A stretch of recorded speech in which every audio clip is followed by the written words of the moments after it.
राधे कृष्णा, जय जगन्नाथ। आज हम संत श्री माधव दास जी के जीवन की घटना आपके साथ उपस्थित करेंगे। दो घटनाएं आपको बताएंगे। माधव दास जी कानकुब्ज ब्राह्मण थे, भगवान के परम भक्त थे, परम वैष्णव थे और बिना जगन्नाथ जी को भोग लगाए वो भोजन नहीं करते थे। जगन्नाथ जी को बड़ा प्रेम करते थे, बड़ा स्नेह करते थे।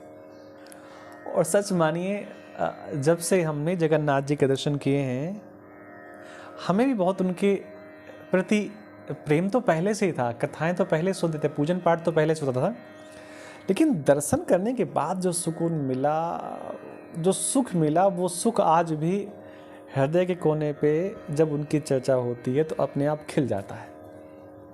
ऐसा नहीं है कि दर्शन किया तो वो सुख चला गया। दर्शन कई साल पहले हुए, लेकिन वो जो दर्शन का सुख है वो आज भी हृदय के कोने पे कहीं छिपा है।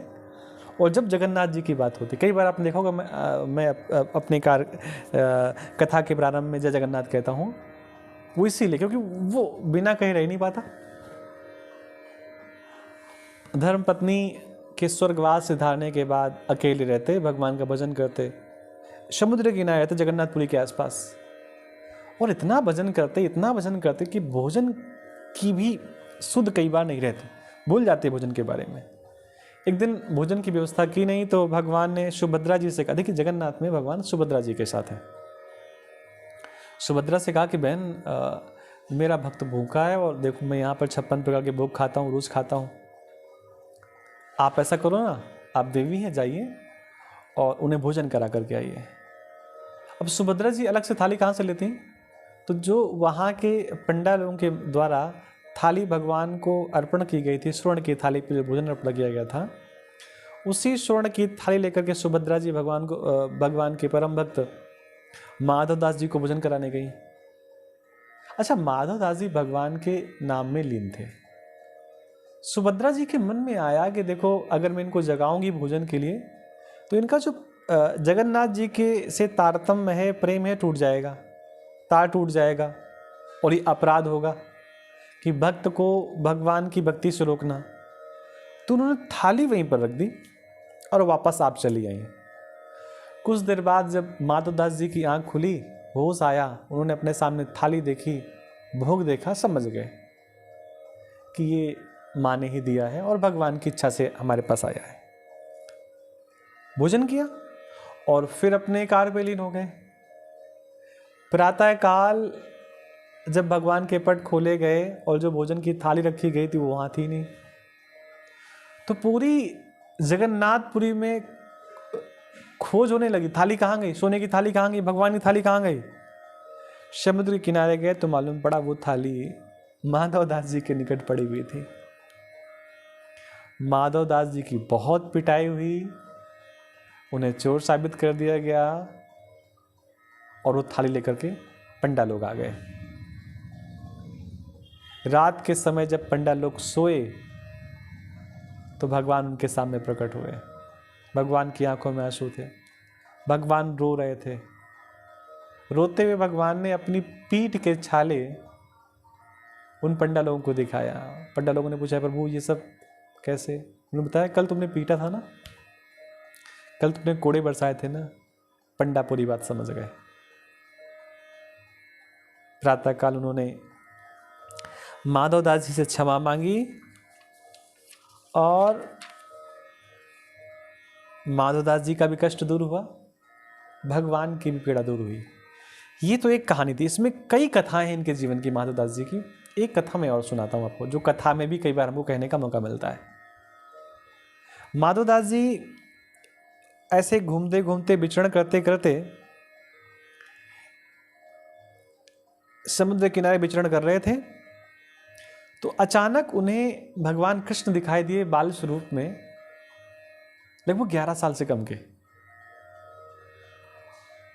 और उदास थे। तो माधवदास जी ने कहा, प्रभु आपके चेहरे की चमक फीकी पड़ रही है और आपके चेहरे में उदासी अच्छी नहीं लगती, कारण क्या है? तो भगवान ने माधवदास जी से कहा कि बहुत दिन हो गए चोरी नहीं की। माधव दास जी ने कहा, प्रभु वो बचपन की बातें हैं और उनको भूल जाइए। वो वृंदावन की बातें हैं, वो द्वापर की बातें हैं। अब तो ये कलयुग चल रहा है। भगवान ने कहा ना, जो मजा चोरी करके खाने का है वो मजा कहीं और नहीं है। देखिए, भगवान और भक्त की कथा है, आप और हमारी नहीं है कि हम चोरी करने लगे ऐसी कथा से प्रेरणा लेकर के। बोले तो माधवदास जी ने कहा फिर क्या खाना है? बोले कटहल खाना है। बोले कहाँ से? बोले उस बगीचे से। तो माधवदास जी ने कहा अरे ये बगीचा तो मेरे शिष्य का है, कल प्रातःकाल मैं अपने शिष्य से कह दूंगा और जितना खाना हो। भगवान ने कहा नहीं, ऐसे नहीं, वो तो मुझे चोरी करके ही खाना है। तो भगवान ने, माधवदास ने कहा फिर चले जाओ। भगवान ने कहा अकेले नहीं जाएंगे, चोरी कहीं अकेले होती है क्या? अरे तुम भी साथ चलो। अरे बोले हम क्या चलेंगे, हम तो बूढ़े संत महात्मा हैं। बोले चलो। अच्छा, भगवान बालकृष्ण, बलराम जी और माधवदास जी तीनों पहुंच गए कटहल के बगीचे में। अच्छा, भगवान भी लीलाएं करते हैं। भगवान ने माधवदास से कहा कि देखो हम तो छोटे छोटे बालक हैं, ऐसा करो तुम ही ऊपर से गिरा दो। भगवान चढ़ गए, माधवदास जी चढ़ गए।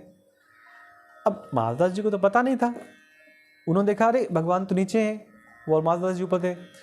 माधवदास जी ने ऊपर से भगवान से कहा कन्हैया ये वाला गिराऊं या ये वाला? तो माली ने कहा मैं बताता हूं कौन सा गिराओ।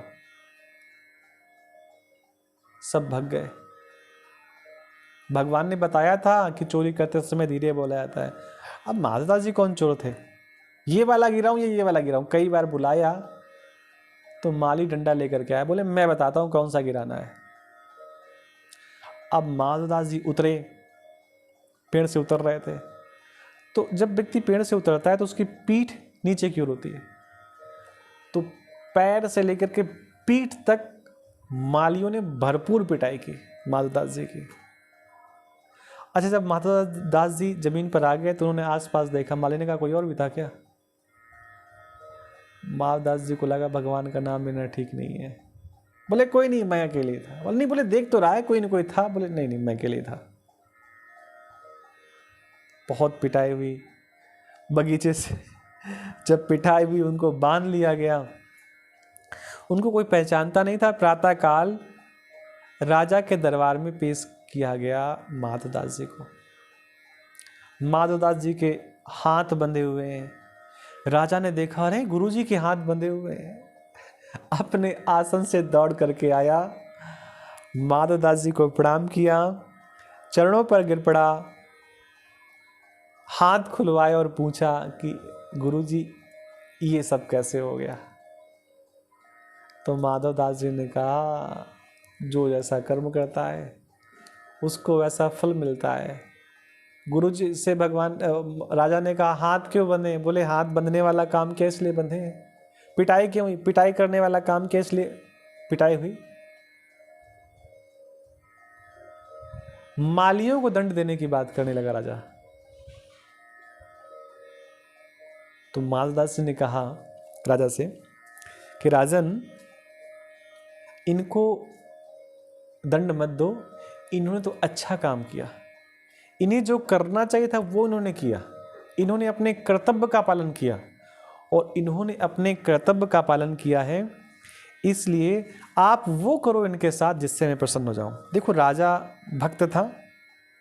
उसी समय राजा ने मालियों को कई बीघे पुरस्कार के रूप में कि अपना कर्तव्य अच्छे ढंग से निभाया, मालियों के नाम कर दिया।